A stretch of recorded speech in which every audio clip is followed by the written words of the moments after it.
السلام علیکم ورحمۃ اللہ تعالی وبرکاتہ۔ الحمد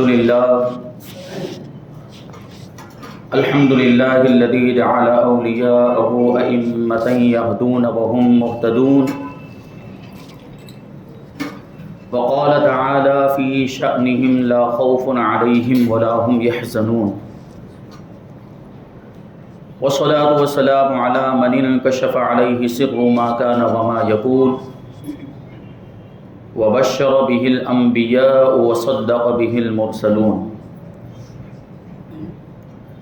وعلى آله وأصحابه الذين جاهدوا في الله حق جهاده وهم مفلحون، وعلى الغوث الأعظم وحزبه الذين تواصوا بالحق وبه يعملون، وفي ذلك فليتنافس المتنافسون، أما بعد فأعوذ بالله من الشيطان الرجيم، بسم الله الرحمن الرحيم، ألا إن أولياء الله لا خوف عليهم ولا هم يحزنون الذين آمنوا وكانوا يتقون۔ صدق اللہ مولانا العظیم، وصدق رسولہ النبی الامین المتین الکریم، ونحن على ذلك لمن الشاہدین والشاکرین والذاکرین والحامدین، والحمد للہ رب العالمین۔ آئیے ہم اور آپ سب سے پہلے حضور سرور کائنات، فخر موجودات، باعث تخلیق کائنات، احمد مجتبی محمد مصطفیٰ صلی اللہ علیہ وسلم کی بارگاہ بے کس پناہ میں جھوم جھوم کر درود و سلام کا نذرانہ عقیدت پیش کریں اور پڑھیں۔ اللہم صلی علی سیدنا و مولانا محمد معدن الجود والکرم وآلہ الکرام وابنہ الکریم وبارک وسلم، صلاۃ و سلام علیک یا رسول اللہ صلی اللہ تعالی علیہ وسلم۔ عزیزان ملت اسلامیہ، یہ جو مہینہ ہے، یہ 11ویں شریف کا مہینہ ہے، ربیع الآخر، غوث پاک رضی اللہ تعالیٰ عنہ کا مہینہ۔ اسی مناسبت سے آج ہم انشاءاللہ تبارک و تعالیٰ غوث پاک رضی اللہ تعالیٰ عنہ کا تذکرہ کرنے کی سعادت حاصل کریں گے۔ اللہ تبارک و تعالیٰ مجھے حق کہنے، آپ کو حق سننے اور ہم سب کو حق پر عمل کرنے کی توفیق عطا فرمائے، آمین۔ غوث پاک رضی اللہ تعالیٰ عنہ کا نام نامی اسم گرامی عبد القادر، کنیت ابو محمد، اور آپ کے القاب محی الدین، غوث سمدانی، محبوب سبحانی، غوث الثقلین، غوث اعظم، غوث پاک اور پیران پیر دستگیر، یہ ان القاب سے ہم ان کو پکارتے ہیں۔ اور غوث کا مطلب ہوتا ہے، کیونکہ غوثیت جو ہے یہ بزرگی کا اور ولایت کا ایک مقام اور ایک درجہ ہے۔ غوث کا معنی ہوتا ہے فریاد رس، فریاد کو پہنچنے والا۔ چونکہ ہمارے غوث پاک رضی اللہ تعالیٰ عنہ بے کسوں کی، ضرورت مندوں کی، حاجت مندوں کی ضرورتوں کو پورا کیا کرتے ہیں، ان کی فریاد رسی کیا کرتے ہیں، اس وجہ سے ہم ان کو غوث پاک کے نام سے یاد کرتے ہیں۔ جب بھی کسی مصیبت میں، مشکل میں غوث پاک کا نام لیا جائے، وہ مصیبت دور ہوتی ہوئی نظر آتی ہے۔ اس لیے تو سنیوں کا طریقہ، اکثر موقع پر آپ نے دیکھا ہوگا جو اہل عقیدت، خوش عقیدہ سنی مسلمان ہیں، وہ اکثر موقع پر کہتے رہتے ہیں یا غوث المدد، کہتے ہیں کہ نہیں کہتے ہیں؟ کیونکہ ہمارا عقیدہ ہے کہ غوث مدد کرتے ہیں۔ غوث پاک رضی اللہ تعالیٰ عنہ کو اللہ تبارک و تعالیٰ نے وہ طاقت عطا فرمائی ہے مدد کرنے کی، تو ہم ان سے جب مدد طلب کرتے ہیں، جب ان سے استمداد کرتے ہیں، تو غوث پاک رضی اللہ تعالیٰ عنہ ہماری ضرورتوں کو پورا کر دیتے ہیں، ہماری مشکلوں کو آسان کر دیا کرتے ہیں۔ یہ غوث پاک رضی اللہ تعالیٰ عنہ۔ آپ کا خاندان بڑا اعلیٰ خاندان ہے، سعادات کا گھرانہ۔ غوث پاک رضی اللہ تعالیٰ عنہ نجیب الطرفین سید ہیں، والدہ ماجدہ کی طرف سے بھی سید ہیں اور والد ماجد کی طرف سے بھی سید ہیں۔ آپ کا سلسلہ نسب والدہ ماجدہ کی طرف سے امام حسین سے ہوتا ہوا مولا کائنات علی مرتضیٰ رضی اللہ تعالیٰ عنہ تک پہنچتا ہے، اور والد ماجد کی طرف سے امام حسن سے ہوتا ہوا مولا کائنات علی مرتضیٰ رضی اللہ تعالیٰ عنہ تک پہنچتا ہے۔ آپ حسنی بھی ہیں اور حسینی بھی. کتنی فضیلتیں اللہ تبارک و تعالیٰ نے جمع فرما دی. امام حسن، اور چونکہ دنیا کے قانون کے اعتبار سے جو سلسلہ ہوتا ہے خاندان کا وہ والد کی طرف سے چلتا ہے، تو اس اعتبار سے دیکھیں تو بنیادی طور پر آپ حسنی ہوئے. اور آپ کے والد ماجد کی طرف سے جو شجرہ نسب امام حسن سے ہوتا ہوا مولا کائنات تک پہنچتا ہے، اس میں صرف 11 واسطے. وہ شجرہ نسب اس طریقے سے ہے: سیدنا شیخ عبد القادر جیلانی غوث اعظم رضی اللہ تعالیٰ عنہ، یہ صاحبزادے ہیں سید ابو صالح موسیٰ جنگی دوست کے، وہ صاحبزادے ہیں سید ابو عبداللہ کے، وہ صاحبزادے ہیں سید یحییٰ کے، وہ صاحبزادے ہیں سید محمد کے، وہ صاحبزادے ہیں سید داؤد کے، وہ صاحبزادے ہیں سید موسیٰ ثانی کے، وہ صاحبزادے ہیں سید عبداللہ کے، وہ صاحبزادے ہیں سید موسیٰ جون کے، وہ صاحبزادے ہیں سید عبداللہ محض کے، اور وہ صاحبزادے امام حسن مصنع کے، وہ صاحبزادے ہیں امام حسن مجتبی رضی اللہ تعالیٰ عنہ کے، اور وہ صاحبزادے ہیں مولا کائنات علی مرتضی شیر خدا رضی اللہ تعالیٰ. یہ ہمارے غوث پاک کا شجرہ نسب. کیسا عظیم خاندان. اور اس خاندان کو آپ دیکھیں تو آپ کے دادا جان بھی اللہ کے ولی، نانا جان بھی اللہ کے ولی، والد ماجد بھی اللہ کے ولی، والدہ ماجدہ بھی اللہ کی ولیہ، پھوپھیاں بھی اللہ کی ولیاں ہیں، آپ کی بیویاں بھی اللہ کی ولیاں ہیں، اور یہاں تک کہ آپ کے صاحبزادے بھی ولایت کے درجے پر فائز ہیں. یہ مقام اور ایسے عظیم خاندان میں غوث پاک رضی اللہ تعالیٰ عنہ پیدا ہوئے. آپ کے نانا جان سید عبداللہ سومعی رضی اللہ تعالیٰ عنہ، جن کا پورا واقعہ میں نے پچھلے سال بیان کیا تھا، بڑے مستجاب الدعوات تھے. جو دعا کرتے تھے اللہ تبارک و تعالیٰ دعا کو قبول فرما دیا تھا. جو فرماتے تھے بالکل ویسا ہی اللہ تبارک و تعالیٰ کر دیتا تھا. کسی سے آپ محبت فرماتے، کسی سے خوش ہو جاتے تھے تو اللہ تبارک و تعالیٰ اس کو انعام و اکرام سے نواز دیا کرتا تھا. اور کسی سے ناراض ہو جاتے تھے تو پھر اللہ تبارک و تعالیٰ اس سے بدلہ لیتا تھا. بڑے نحیف و ناتواں کمزور بدن والے تھے، لیکن اس کے باوجود راتوں رات تک اللہ کی عبادت کیا کرتے تھے اور دن میں روزہ رکھا کرتے تھے، اور آنے والے واقعات کی خبر وہ پہلے ہی دے دیا کرتے تھے. اور جیسے ہی وہ خبر دیتے تھے وہ واقعہ بالکل اسی طرح رونما ہوا کرتا تھا. یہ غوث پاک کے نانا جان اور آپ کے والد ماجد سید ابو صالح موسیٰ جنگی دوست رحمۃ اللہ تعالیٰ علیہ. کیسی شان. جنگی دوست آپ کو کہا جاتا ہے. جنگی مانے جنگ کرنے والا، لڑنے والا، اور دوست مانے دوستی رکھنے والا. وہ تو جانتے ہی. اس کا مطلب یہ تھا کہ جو غلط کام کرنے والے ہیں، جو گناہوں کا کام کرنے والے، اس سے آپ جنگ کیا کرتے تھے، اس سے آپ لڑتے تھے، گناہوں سے روکتے تھے. اور جو اچھا کام کرنے والے ہوتے، جو نیک کام کرنے والے ہوتے، ان کے آپ دوست تھے. اسی وجہ سے آپ کو جنگی دوست. ایک واقعہ، ایک مرتبہ حضرت ابو صالح غوث پاک رضی اللہ تعالیٰ عنہ کے والد ماجد سید موسیٰ جنگی دوست رحمۃ اللہ تعالیٰ علیہ جامع مسجد کی طرف جا رہے تھے تو کیا دیکھا کہ خلیفہ وقت کے کچھ ملازمین اپنے سروں پر شراب کے مٹکے لیے ہوئے جا رہے ہیں. آپ نے پوچھا کیا ہے؟ تو انہوں نے کہا کہ یہ شراب ہے. اب ایک اللہ کے ولی کو کیسے برداشت ہو سکتا تھا کہ اس کے سامنے سے اس طریقے سے شراب گزر رہی ہو تو کچھ نہ بولے؟ آپ نے یہ کیا کہ سارے مٹکے لے کر پھوڑ دیے، ساری شراب کو بہا دیا. یہ اللہ والوں کی شان ہوتی، غلط کام کبھی برداشت نہیں کرتے.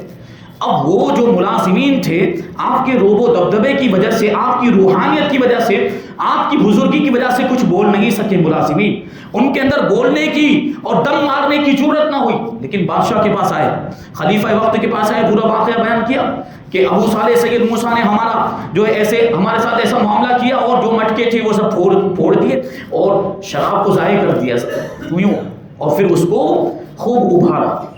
اب بادشاہ غصے میں آ گیا. بادشاہوں کے معاملات تو پرانے زمانے میں کیسا کہ خوش ہو جائے تو خزانوں سے نواز دے اور ناراض ہو جائے تو گردنیں اڑا دیا کرتے تھے. یہ بادشاہوں کے معاملات. اب وہ بادشاہ غصے میں اس نے کہا کہ سید موسیٰ کو میرے دربار میں حاضر کیا جائے. اب غوث پاک رضی اللہ تعالیٰ عنہ کے والد ماجد سید موسیٰ رضی اللہ تعالیٰ عنہ خلیفہ وقت کے دربار میں حاضر ہوئے اور خلیفہ وقت اپنے تخت کے اوپر اپنی کرسی پر بڑے غیظ و غضب میں غصے کے عالم میں بیٹھا ہوا تھا. سید موسیٰ جیسے ہی تشریف لائے تو وہ بادشاہ جو تھا وہ کہنے لگا کہ تم کون ہوتے ہو میرے ملازمین کی محنت کو برباد کرنے والے؟ تم نے مٹکوں کو کیوں توڑا؟ تم نے شراب کو کیوں بہایا؟ سید موسیٰ رضی اللہ تعالیٰ عنہ جواب دیتے ہیں میں نے اس وجہ سے شراب کو بہا دیا، مٹکوں کو توڑ دیا کیونکہ میں محتسب ہوں، میں حساب لینے والا ہوں، میں محاسبہ کرنے والا نگراں ہوں اور میں نے اپنا فرض منصبی ادا کیا ہے، میں نے اپنی ذمہ داری ادا کی ہے. تو وہ بادشاہ جو تھا وہ پوچھتا ہے کہ کس کے حکم سے آپ نگراں بنے ہیں، کس کے حکم سے حساب لینے والے بنے ہیں؟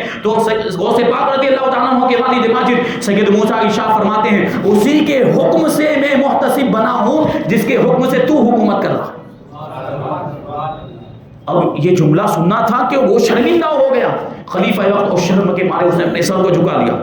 تھوڑی دیر کے بعد سر اٹھا کر کہتا ہے کہ حضرت امر بالمعروف نہیں عن المنکر کے علاوہ بھی مٹکے توڑنے میں کوئی حکمت تھی؟ یعنی بھلائی کا حکم دینے اور برائی سے روکنے کے علاوہ بھی کوئی راز تھا؟ تو غوث پاک کے والد ماجد ارشاد فرماتے ہیں کہ تجھ پر شفقت کرتے ہوئے، تجھ پر رحم کرتے ہوئے، ترس کھاتے ہوئے، اور تجھے دنیا اور آخرت کی ذلت اور رسوائی سے بچانے کے لیے میں نے ایسا کیا. اب ان جملوں کا ایسا اثر اس کے اوپر ہوا خلیفہ وقت پر کہ وہ حضرت کی بارگاہ میں کہنے لگا کہ حضرت اب میں اپنی طرف سے آپ کو محتسب اور نگراں کے عہدے پر فائز کرنا چاہتا ہوں، آپ اس عہدے کو قبول فرمائیں. تو وہ غوث پاک رضی اللہ تعالیٰ عنہ کے والد ماجد سید موسیٰ ارشاد فرماتے ہیں کہ جب میں حق تبارک و تعالیٰ کی طرف سے پہلے ہی اس عہدے پر فائز ہوں، مجھے کسی مخلوق کی طرف سے اس عہدے کی ضرورت ہی نہیں ہے. اسی وقت سے آپ کو جنگی دوست کہا جانے لگا کہ امر بالمعروف اور نہیں عن المنکر کے سلسلے میں آپ اپنی جان کی پرواہ بھی نہیں کرتے تھے. یہ غوث پاک رضی اللہ تعالیٰ عنہ کے والد ماجد. اور غوث پاک رضی اللہ تعالیٰ عنہ کی بیویاں دیکھیں آپ کیسی شان کی. ایک عرصے تک غوث پاک رضی اللہ تعالیٰ عنہ نے نکاح نہیں کیا، شادی نہیں کی. لوگ پوچھتے تھے کہ آپ نے نکاح کیوں نہیں کیا اتنے عرصے تک؟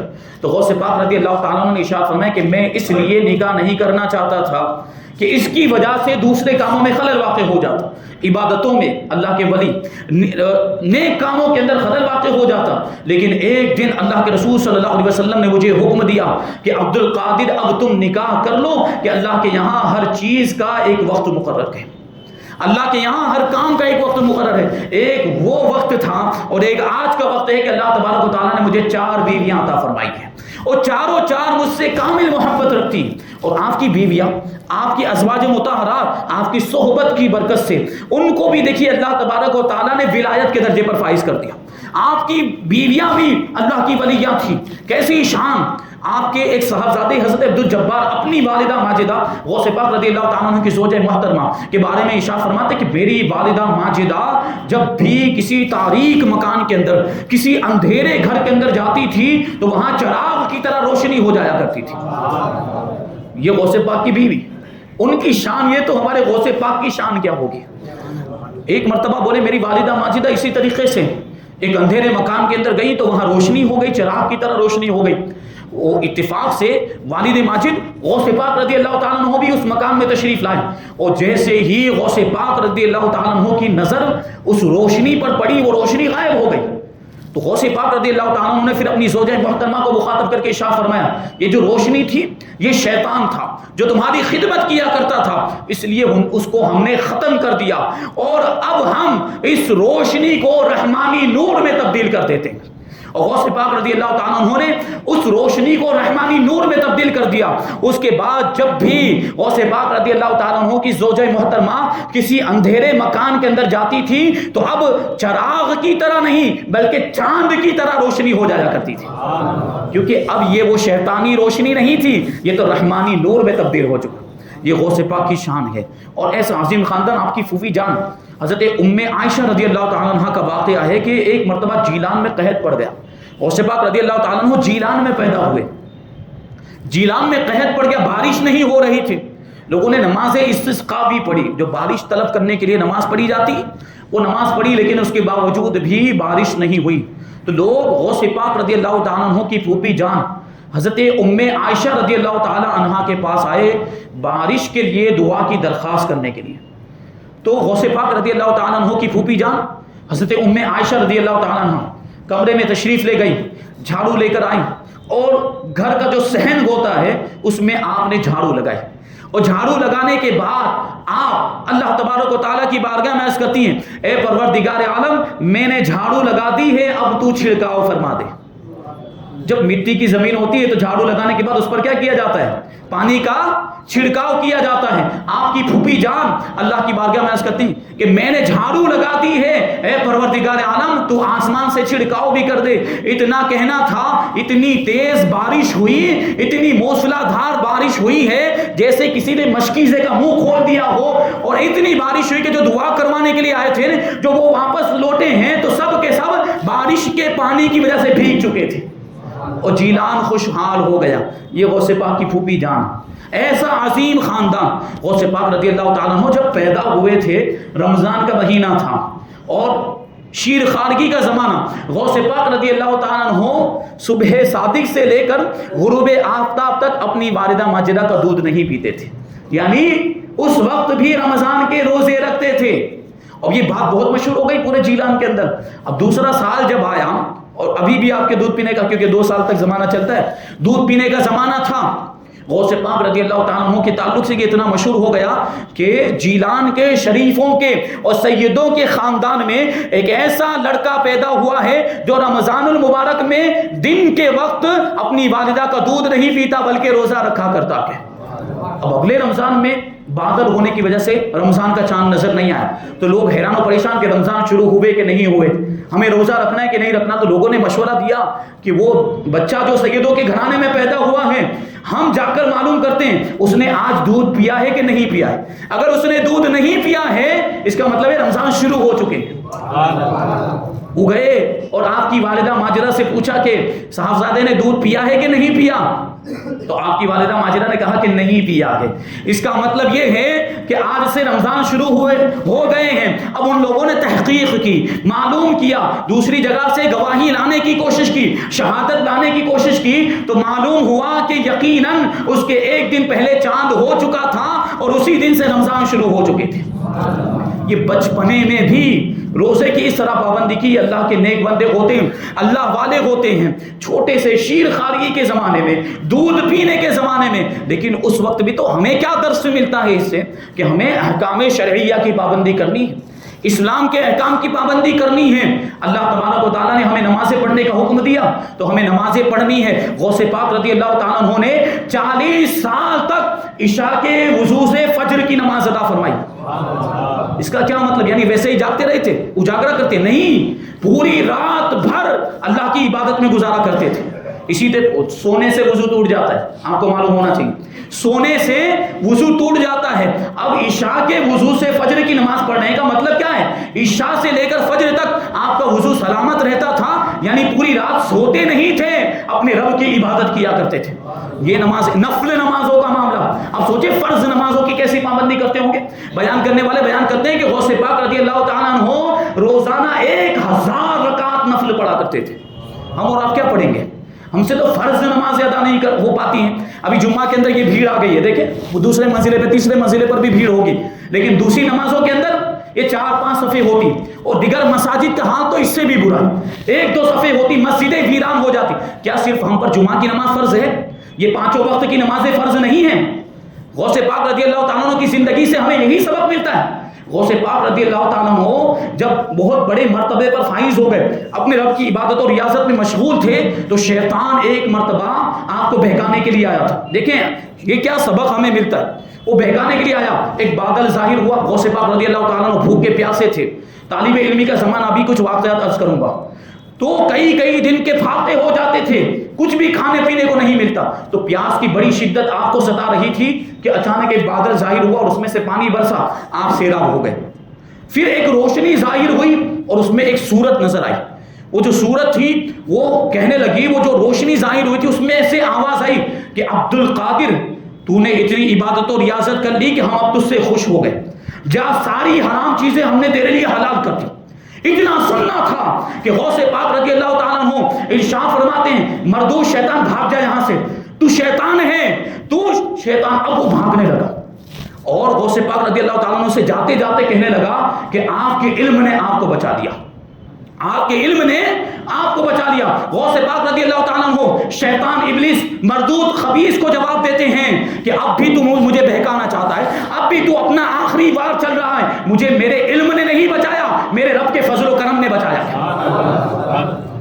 کیونکہ میرا پروردگار وہ ہے جو کبھی بھی ناپاک اور خبیث چیزیں، حرام چیزیں کسی کے لیے حلال کرتا ہی نہیں ہے. میرے لیے کیسے حلال ہو سکتی؟ اسی سے میں سمجھ گیا کہ تو میرا رب ہو ہی نہیں سکتا، تو شیطان ہے، مردود ہے. یہ دیکھیں غوث پاک رضی اللہ تعالیٰ عنہ، وہ شیطان نے کہہ دیا تھا کہ حرام چیزیں حلال ہو گئی. ہم اور آپ ہوتے تو سمجھتے اور مبتلا ہو جاتے حرام چیزوں کے اندر. لیکن ہمارے معاملات کیسے ہیں؟ نمازیں نہیں پڑھتے ہیں اور گناہوں میں مبتلا ہیں اور برائیاں اتنی زیادہ ہمارے اندر پائی جاتی ہیں کہ سر سے لے کر پاؤں تک گناہوں میں ڈوبے ہوئے. سبق حاصل کریں اولیاء کرام کی زندگی سے. یہ اولیاء کرام کی زندگیاں کیوں بیان کی جاتی؟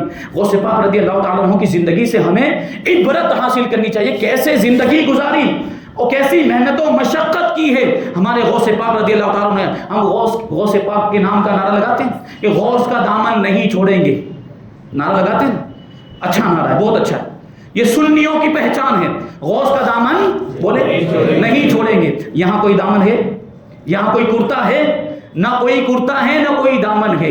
تو پھر دامن نہ چھوڑنے کا کیا مطلب؟ دامن پکڑنے اور نہ چھوڑنے کا کیا مطلب ہوا؟ دامن پکڑنے اور نہ چھوڑنے کا مطلب یہ ہے کہ ہم غوث پاک کے طریقے پر عمل کریں گے، ہم ان کے نقش قدم پر چلیں گے. جو چیزیں انہوں نے ہمیں سکھائی ہے، جو راستہ انہوں نے چل کے ہمیں دکھایا ہے، اس راستے پر ہم چلیں گے. ہم یہ نعرہ تو لگاتے ہیں لیکن غوث پاک کے نقش قدم پر عمل کرتے ہیں نہیں. غوث پاک ہزار رکعتیں پڑھتے تھے. ہم 5 وقت کی بھی پڑھتے ہیں نہیں. 1000 رکعتیں پڑھنے کے لیے نہیں کہہ رہا، کم سے کم 5 وقت کی تو پڑھیں جو فرض ہیں.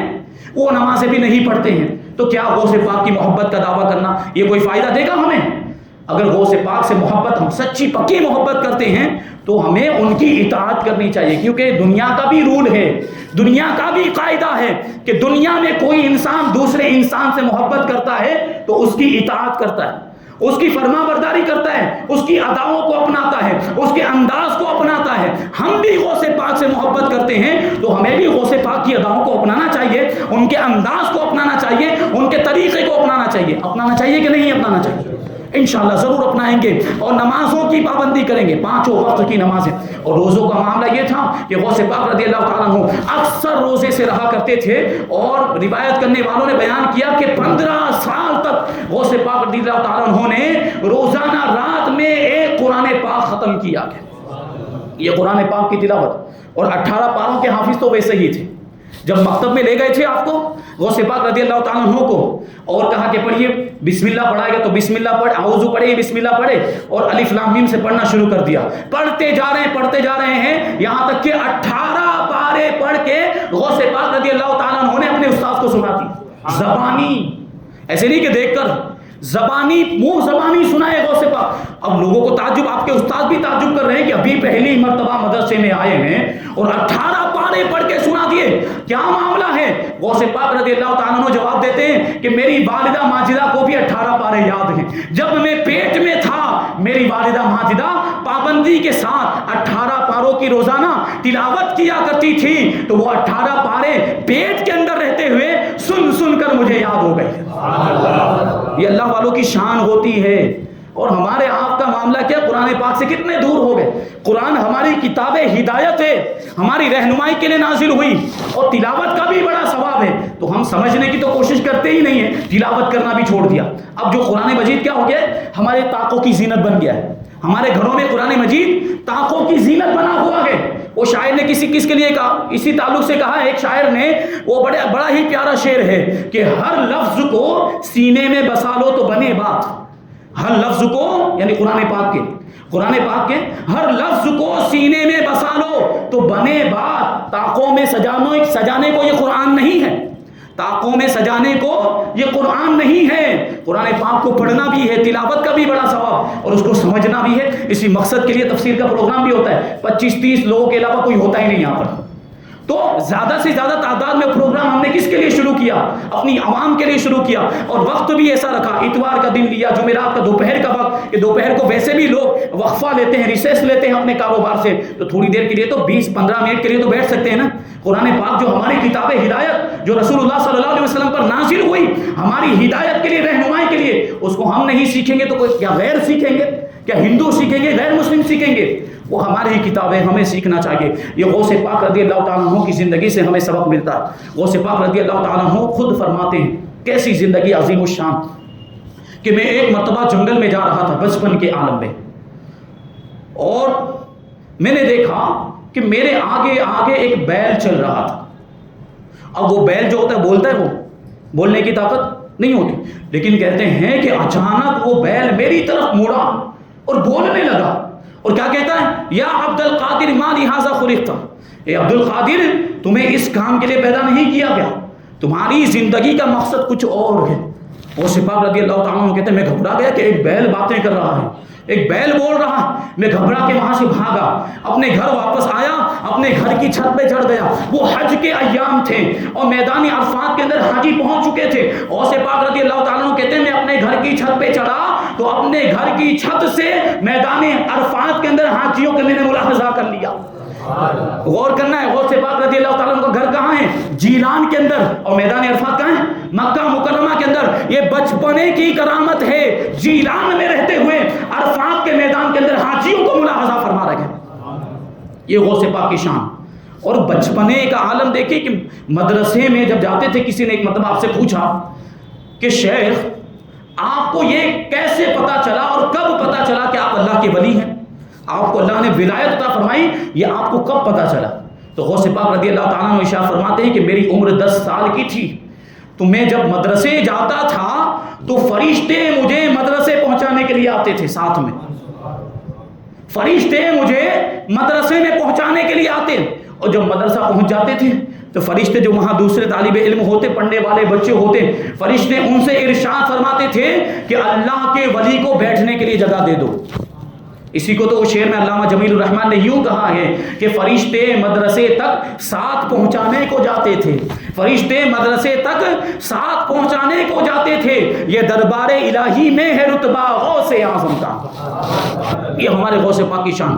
اب جو وہ واقعہ پیش آیا بیل والا، تو آپ اپنی والدہ ماجدہ کے پاس پہنچے اور پہنچنے کے بعد عرض کرنے لگے کہ اے امی جان مجھے اللہ کی راہ میں وقف کر دیجئے، مجھے بغداد جانے کی اجازت عطا فرما دیجئے تاکہ میں وہاں جا کر علم حاصل کروں، دین کا علم حاصل کروں۔ آپ کی والدہ ماجدہ نے پوچھا کہ اچانک یہ تبدیلی کیسے آ گئی، کیوں بغداد جانا چاہتے ہیں؟ تو غوث پاک رضی اللہ تعالیٰ عنہ نے اپنا پورا وہ واقعہ، جنگل والا واقعہ بیان کیا۔ تو آپ کی والدہ ماجدہ اندر گھر کے کمرے کے اندر تشریف لے گئی اور 80 دینار لے کر آئی۔ 80 دینار غوث پاک رضی اللہ تعالیٰ عنہ فرماتے ہیں کہ یہ 80 دینار میرے والد ماجد کی وراثت میں مجھے ملے تھے، آپ کے والد ماجد کا انتقال ہو چکا تھا، تو وہ 80 دینار میں سے 40 دینار میں نے رکھے اور 40 دینار میں نے اپنے بھائی سید ابو احمد کو دے دیے کیونکہ وہ ان کا حق تھا۔ اب وہ 40 دینار جو تھے میری والدہ ماجدہ نے میری گدڑی کے اندر سل دیے، چھپا دیے اندر، اور ارشاد فرمایا میری والدہ ماجدہ نے کہ بیٹا کبھی بھی سچ کا دامن مت چھوڑنا، ہمیشہ سچ بولنا، جھوٹ مت بولنا۔ اور پھر رخصت کرنے کے لیے جیلان کے باہر تک تشریف لائیں اور رخصت کرتے ہوئے آپ کی والدہ ماجدہ نے ارشاد فرمایا کہ بیٹا آج جا رہے ہو لیکن اب ہمارا چہرہ دیکھنا تمہیں قیامت کے دن ہی نصیب ہوگا۔ اب غور کریں کس طرح دل پہ پتھر رکھ کے غوث پاک بغداد کی طرف روانہ ہو رہے ہوں گے، جبکہ والدہ ماجدہ نے یہ کہہ دیا کہ اب ہمیں ملاقات نصیب نہیں ہوگی، ایک دوسرے کا چہرہ دیکھنا نصیب نہیں ہوگا، اب قیامت کے دن ہی ملاقات ہوگی۔ لیکن یہ دین کی تڑپ تھی، یہ علم حاصل کرنے کا جذبہ تھا، یہ اس کے باوجود غوث پاک رضی اللہ تعالیٰ عنہ بغداد کی طرف روانہ ہوئے۔ اور والدہ نے کیا نصیحت کی تھی؟ ہمیشہ سچ بولنا۔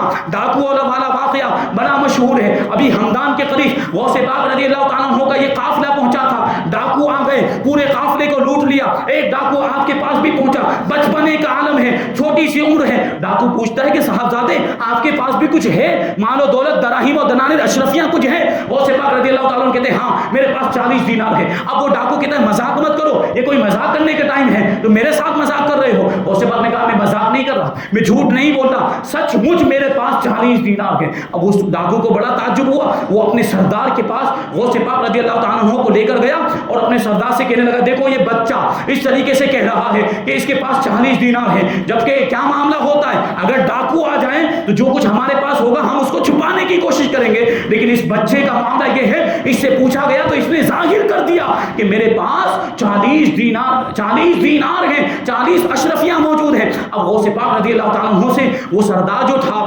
ڈاکوؤں کا، وہ پوچھتا ہے کہ بیٹے کیا تمہارے پاس واقعی 40 دینار ہیں؟ غوث پاک رضی اللہ تعالیٰ عنہ نے اپنی گدڑی کھول کر دکھا دیے، یہ 40 دینار میری والدہ ماجدہ نے یہ گدڑی کے اندر چھپا کر رکھے ہوئے تھے۔ اب سردار پوچھنے لگا کہ بیٹے اگر تم چاہتے تو اس کو چھپا بھی سکتے تھے، اور یہ تمہارے جو 40 دینار یہ ہم سے محفوظ ہو جاتے اور اس میں ڈاکہ زنی نہیں ہو پاتی، تم نے ظاہر کیوں کر دیا؟ غوث پاک رضی اللہ تعالیٰ عنہ اور ارشاد فرماتے ہیں کہ گھر سے نکلتے وقت میری والدہ ماجدہ نے مجھے نصیحت کی تھی کہ بیٹا ہمیشہ سچ بولنا، جھوٹ کبھی مت بولنا، اس لیے میں نے سچ بولا ہے۔ تمہارے یہ چہرے نے مجھ سے سوال کیا کہ تمہارے پاس کچھ ہے تو میں جھوٹ کیسے بول سکتا تھا، میں اپنی والدہ کی نافرمانی کیسے کر سکتا تھا، اس لیے میں نے سچ سچ بتا دیا کہ میرے پاس 40 دینار ہے۔ اب دیکھیں چھوٹی سی عمر میں غوث پاک رضی اللہ تعالیٰ عنہ کے اس عمل کا کیسا اثر ہوا۔ ڈاکوؤں کا سردار کہتا ہے کہ تم اپنی والدہ کے حکم کی نافرمانی نہیں کرتے، بچپنے کا عالم ہے اور 40 دینار کی ضرورت بھی اتنی سخت ہے، سفر میں روانہ ہو رہے ہیں، اس کے باوجود جھوٹ نہیں بول رہے، اپنی والدہ ماجرہ کی حکم کی خلاف ورزی نہیں کر رہے، اپنی والدہ کی نافرمانی نہیں کر رہے، جبکہ دوسری طرف ہمارا معاملہ یہ ہے کہ برسوں سے اپنے رب کی نافرمانی کرتے آ رہے ہیں۔ اپنا ہاتھ بڑھائیے، ہم توبہ کرنا چاہتے ہیں۔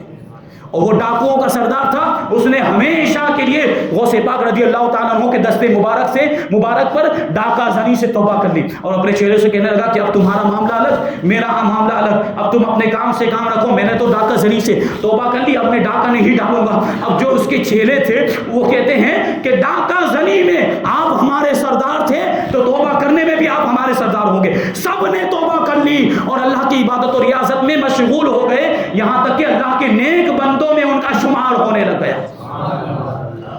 غوث پاک رضی اللہ تعالیٰ عنہ فرماتے ہیں کہ یہ سب سے پہلا گروہ تھا جنہوں نے میرے ہاتھ پر توبہ کی ہے۔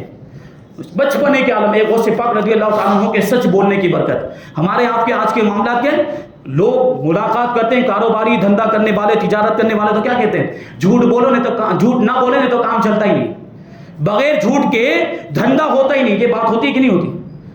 عزیزان ملت اسلام میں جھوٹ جو یہ بڑا منحوس ہوتا ہے۔ جھوٹ بول کر ہم کما لیں گے، بظاہر بہت ساری دولت حاصل ہو جائے گی جھوٹ بول کر، لیکن اس میں برکت نہیں ہوگی۔ اور سچ بول کر اگر ہم جو کمائیں گے اگرچہ کم آمدنی ہوگی لیکن اللہ تبارک و تعالیٰ اس میں برکت عطا فرمائے گا۔ یہ غوث پاک کی زندگی سے ہمیں سبق ملتا ہے کہ ہمیشہ ہمیں کیا بولنا ہے؟ سچ بولنا ہے۔ جھوٹ بڑا منحوس ہوا کرتا ہے، جھوٹ کی وجہ سے بسا اوقات انسان کو نقصان کا سامنا کرنا پڑتا ہے۔ وہ بڑا مشہور واقعہ ایک بچے کا، وہ اپنی بکریوں کو چرانے کے لیے جایا کرتا تھا۔ ایک مرتبہ بکریوں کو چرانے کے لیے گیا تھا تو اس کو مستی سوجی، مذاق سوجھا، تو اس نے چلانا شروع کر دیا، بھیڑیا آیا، بھیڑیا آیا۔ تو اب جو گاؤں والے تھے انہوں نے جب اس کی آواز سنی تو مدد کرنے کے لیے دوڑے کہ اس کی جا کر مدد کرے، اس کی بکریوں کو بچائیں۔ جب پہنچے تو گاؤں والوں کو دیکھ کر وہ بچہ زور زور سے ہنسنے لگا اور کہنے لگا میں تو مذاق کر رہا تھا، کوئی بھیڑیا نہیں آیا۔ اب دوسری مرتبہ بھی ایسا ہوا، دوسری مرتبہ پھر اس کو مذاق سوچا اور اس نے پھر چلانا شروع کر دیا، بھیڑیا آیا، بھیڑیا آیا۔ دوسری مرتبہ بھی گاؤں والے مدد کے لیے پہنچے، دوسری مرتبہ بھی اس نے گاؤں والوں کو دیکھ کر زور زور سے ہنسنا شروع کر دیا اور کہنے لگا میں تو مذاق کر رہا تھا، کوئی بھیڑیا نہیں آیا۔ لیکن اب حقیقت میں تیسری مرتبہ حقیقت میں بھیڑیا آ گیا، اب وہ چلا رہا ہے، اب اتنا چلا رہا ہے وہ کہ بھیڑیا آ گیا، بھیڑیا آ گیا۔ اب گاؤں والے تو بیٹھے ہوئے ہیں، یہ تو ہمیشہ مذاق کرتا رہتا ہے، یہ تو جھوٹ بولتا رہتا ہے، اس کی مدد کرنے کے لیے کیا جائیں؟ ابھی ہم مدد کرنے جائیں گے تو یہ ہنسے گا ہمارے اوپر، اس کی مدد کے لیے نہیں جانا چاہیے۔ اب چونکہ حقیقت میں بھیڑیا آیا تھا، ساری بکریوں کو کھا کے چلا گیا۔ یہ جھوٹ کا وبال ہے، جھوٹ بولا تھا تو اب اس کو لوگوں نے بھی سچا نہیں سمجھا۔ کچھ لوگوں کی ایسی عادت ہو جاتی ہے، ہمیشہ جھوٹ بولتے ہیں اور جھوٹ بولنے میں بڑے مشہور ہو جاتے ہیں۔ کیا اپنی زبان میں بولتے؟ پھینکنے والا۔ وہ جھوٹ بولنے میں اتنے مشہور ہو جاتے ہیں کہ پھر اگر وہ سچ بھی بولے تو لوگ ان کی بات کا یقین نہیں کرتے۔ تو کیوں ہم اپنے ایسے اخلاق بنائیں؟ یہ کوئی اچھی صفت تو نہیں، یہ کوئی اچھی بات تو نہیں کہ جھوٹ بولنے میں ہماری شہرت ہو جائے۔ ارے شہرت تو نیک کاموں میں ہونی چاہیے، شہرت ہو تو اچھے کاموں، فلاں کتنا نمازی ہے، فلاں کتنا نیک ہے، وہ کتنا پابند ہے شریعت کا، وہ کتنا اچھا انسان ہے، اس کے اخلاق کتنے اچھے ہیں، یہ ایسی شہرت ہو تو یہ قابل تعریف ہوتی ہے۔ اب جھوٹ میں مشہور ہے کوئی اور گناہوں میں مشہور ہے تو یہ تو کوئی اچھی بات نہیں ہوئی۔ تو ہمیں غوث پاک رضی اللہ تعالیٰ عنہ کی زندگی سے سبق حاصل کرنا ہے، ہمیشہ سچ بولنا ہے، سچ کے دامن کو کبھی ہمیں نہیں چھوڑنا، خاص طور پر کاروبار وغیرہ کے اندر۔ یہ جو کہتے ہیں نا کہ جھوٹ کے بغیر کام ہی نہیں چلتا ہے، چل سکتا ہے۔ اللہ پر بھروسہ کرتے ہوئے سچ کا دامن تھام کر دیکھیں کیسی برکتیں ہوتی ہیں۔ غوث پاک کا نام لے کر کاروبار شروع کریں اور غوث پاک کے طریقے پر عمل کرنے کی نیت سے یہ ارادہ کریں کہ ہم کاروبار میں اور دیگر معاملات کے اندر کبھی بھی جھوٹ نہیں بولیں گے، ہمیشہ سچ سے کام لیں گے، تو پھر اللہ تبارک و تعالیٰ دنیا کے خزانے آپ کے لیے کھول دے گا۔ بس ضرورت اس بات کی ہے کہ ہم شریعت پر عمل کریں، اولیاء کرام کے طریقوں پر عمل کریں، ان کے نقش قدم پر چلیں، تو پھر اللہ تبارک و تعالی ہماری دنیا کو بھی کامیاب بنا دے گا اور آخرت کو بھی کامیاب بنا دے گا۔ اللہ تبارک و تعالی ہم سب کو غوث پاک رضی اللہ تعالیٰ عنہ کے نقش قدم پر چلنے کی توفیق عطا فرمائے، آپ کی زندگی سے عبرت حاصل کرنے کی اور سبق حاصل کرنے کی توفیق عطا فرمائے، اولیاء کرام سے محبت کرنے کی توفیق عطا فرمائے اور اولیاء کرام کی محبت کو اپنی اولاد تک منتقل کرنے کی توفیق عطا فرمائے، ہمارے ایمان کی بھی سلامتی عطا فرمائے اور قیامت تک آنے والی ہمارے نسلوں کی بھی ایمان کی سلامتی عطا فرمائے۔ وما علینا الا البلاغ۔